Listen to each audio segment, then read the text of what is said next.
오늘은 하나님 나라란 제목으로 같이 나눠보겠습니다. 우리가 사복음서를 읽다 보면 예수님께서 이 땅에 오셔서 가장 먼저 그리고 가장 많이 하신 말씀이 무엇인지 아시는지요? 바로 하나님 나라입니다. 마가복음 1장 15절에서 주님은 때가 찼고 하나님 나라가 가까이 왔으니 회개하고 복음을 믿으라고 하셨는데, 여기서 말하는 하나님 나라란 헬라어로 바실레이아입니다. 많은 사람들이 하나님 나라가 죽어서 가는 나라로 아시는 분들이 있습니다. 하지만 이 바실레이아는 우리가 죽어서 가는 어떤 장소만을 뜻하진 않죠. 바로 현재, 지금 하나님의 다스림이, 하나님의 통치가 임하는 그 자체를 의미합니다. 그리고 하나님의 나라란 신구약을 관통하는 거대한 통치권의 이야기입니다. 원래 하나님은 우리를 만드신 우리의 왕 되신 분이시죠. 하지만 여러분도 잘 알다시피 우리 인간들은 이 통치를 거부하고 반역했습니다. 그래서 로마서 1장부터 3장까지는 3장 21절까지는 그 반역의 결과로 우리가 얼마나 지금 비참하고 처참한 상태인지를 잘 보여줍니다. 하지만 오늘 본문 6장에서 바울은 놀라운 선포를 하죠. 이제 그 반역의 시대가 끝났고 예수 그리스도를 통해 하나님의 통치가, 하나님의 나라가 우리 삶에 다시 침노에 들어왔다는 것입니다. 저와 여러분들의 인생은 지금 누구의 통치를 받으며 살아가고 있습니까? 오늘 이 새벽 우리가 어느 나라 사람인지를 분명히 확인하는 시간이 되길 소망해 봅니다. 오늘 본문 로마서 6장은 성화의 문제를 다루고 있습니다. 우리가 지금 누구의 영향을 받고 살아가고 있는지를 확인할 수 있다라는 것이죠. 이 로마서 6장을 통해서. 그리고 복음적 구성으로 잘 이루어진 바울의 로마서가 성경 중에서도 신학적 정수가 된 이유를 잠시 살펴보면, 그가 개척한 고린도나 갈라디아 등의 교회에 보낸 편지들은 주로 그 교회가 가지고 있는 음란이나 은사 그리고 율법주의 등의 문제들을 다뤘는데, 구체적으로 해결하기 위한 방침을 내놓는 강한 서신서였죠.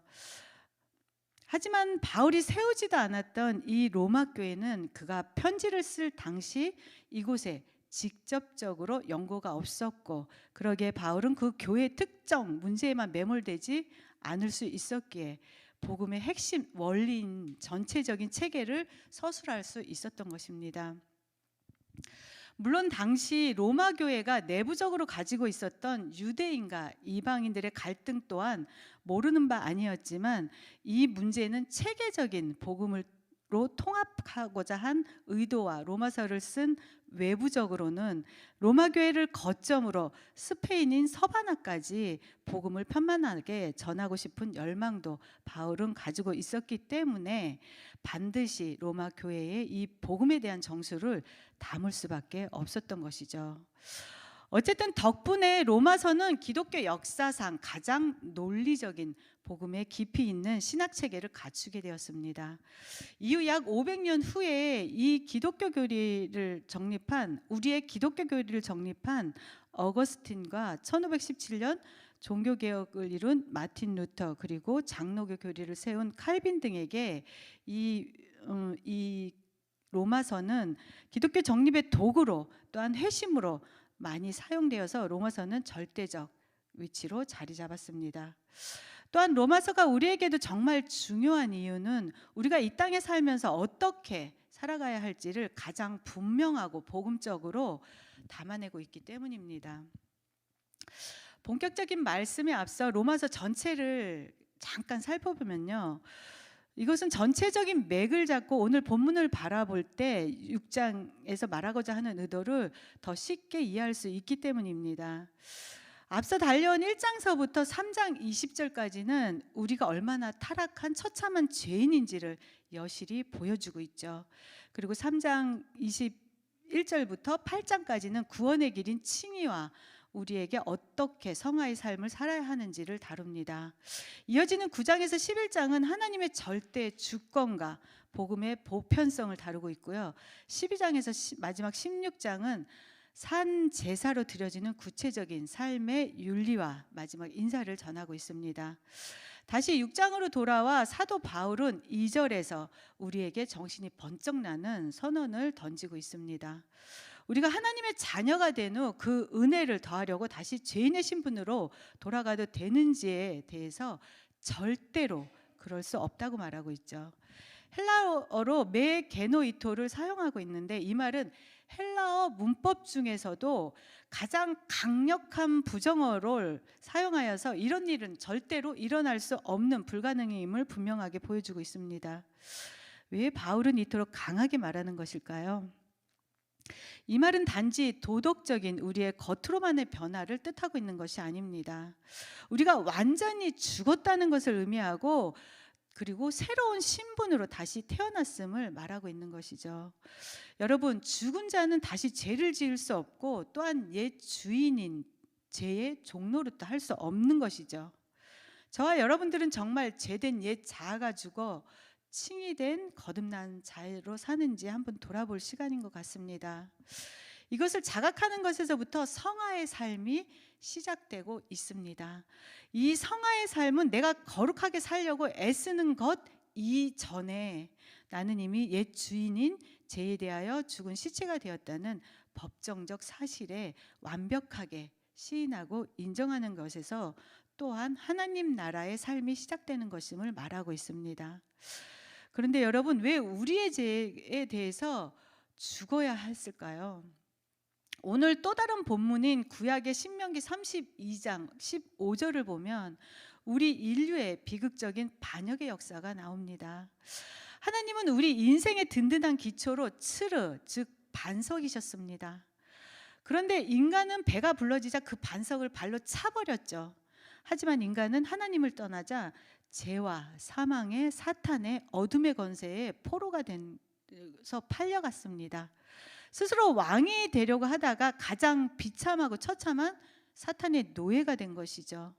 이렇게 되어 인간은 성경이 말하는 처절한 가난함에 노출된 것입니다. 우리가 하나님 나라를 말할 때 누가복음 4장 18절에서 19절 말씀을 자주 인용합니다. 거기서는 성령이 임해 우리가 하나님 나라를 누리며 살게 될 때 가난한 자에게 복음이 전해진다고 시작하여서 5가지 현상을 말하고 있습니다. 그러나 오늘은 시간 관계상 하나님 나라가 가난한 자에게 복음이 전해지는 것에 대해서만 같이 나눠보겠습니다.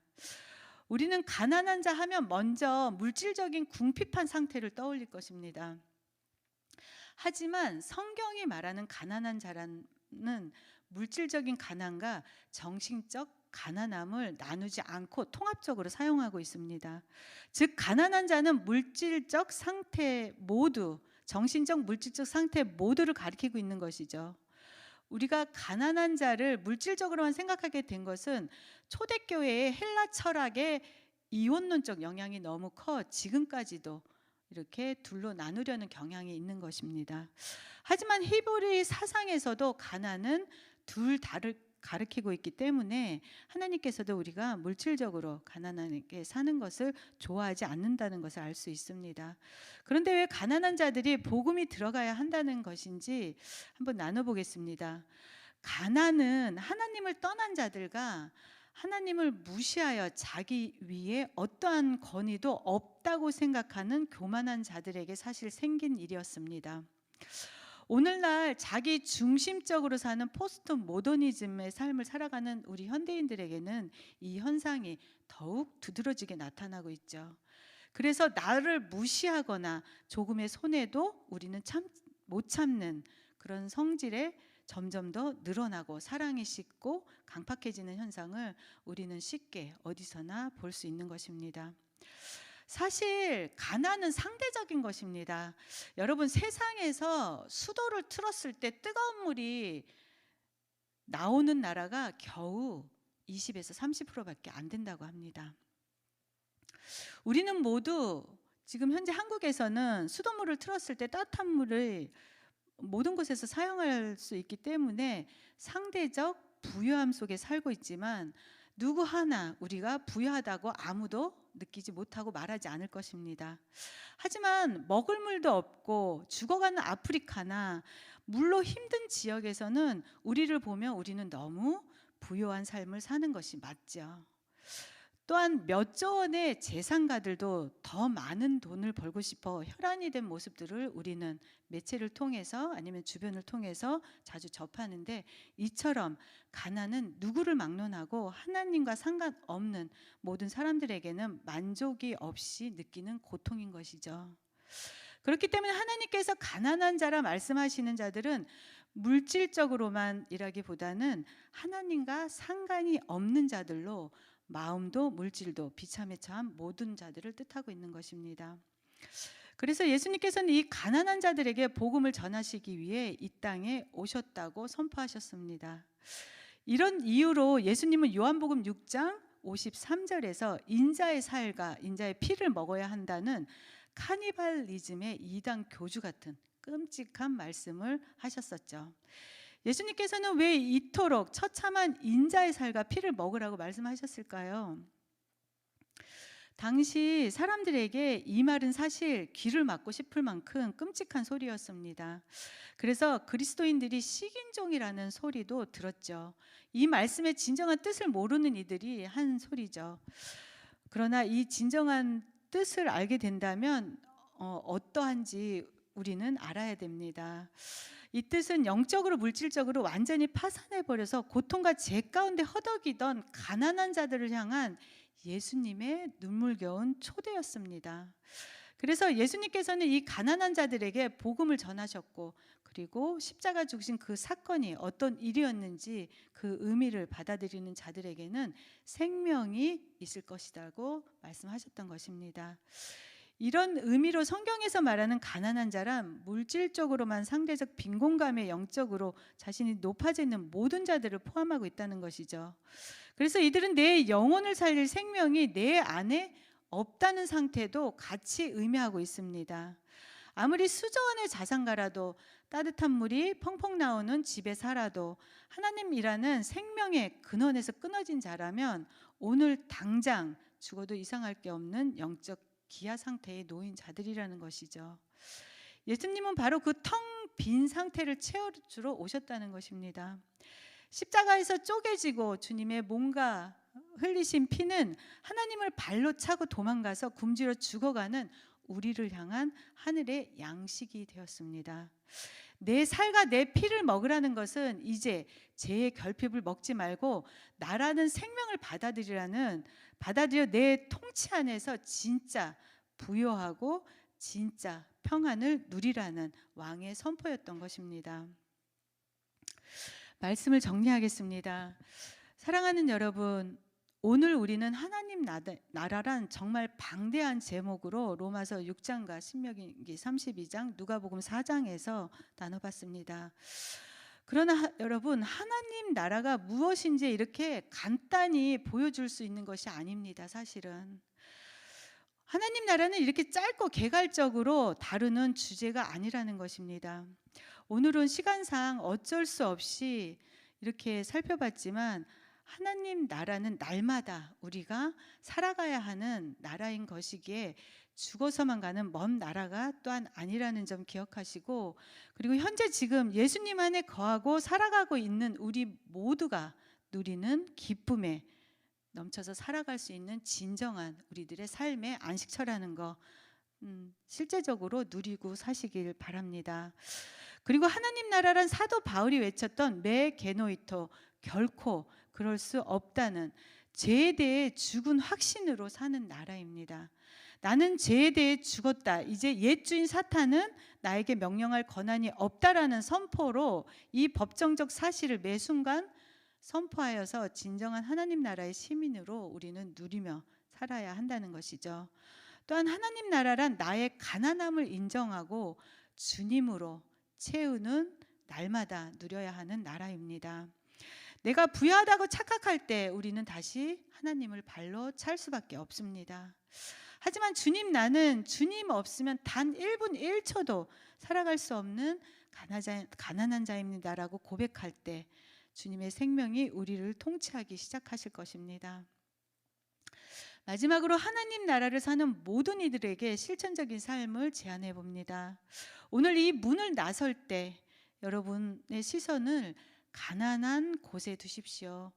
물질적 어려운 이유뿐만이 아니라 마음이 무너져 내린 고통을 당하는 이들, 하나님을 몰라 영적으로 굶주린 이들에게 여러분들이 받은 이 생명의 양식인 복음을 따뜻한 사랑과 함께 나누어 주시길 권면해 봅니다.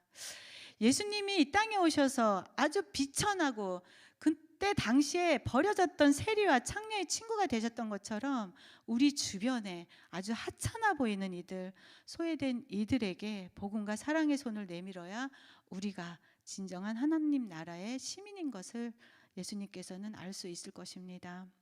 그것이 바로 의의 무기로 드려지는 로마서가 말하는 성화의 삶이며 여러분들의 가정과 우리 일터를 하나님 나라로 변하게 하는 유일한 길인 것입니다. 그러기에 오늘도 반석 위에 굳게 서서 성령에 의해서, 반드시 성령에 의해서입니다. 나에 의해서가 아니라 하나님이신 왕의 자녀답게 당당하게 감사한 마음으로 기쁨으로 살아내서 오늘 하루가 되시길 바라며 기도드리고 주기도문으로 마치겠습니다.